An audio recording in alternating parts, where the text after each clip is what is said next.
قل يا أيها الكافرون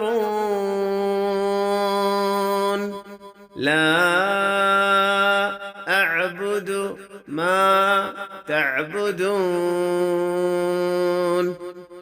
ولا أنتم عابدون ما أعبد ولا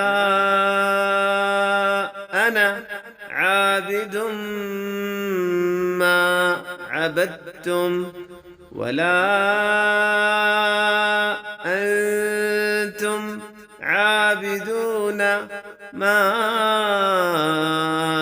أعبد لكم دينكم ولي دين.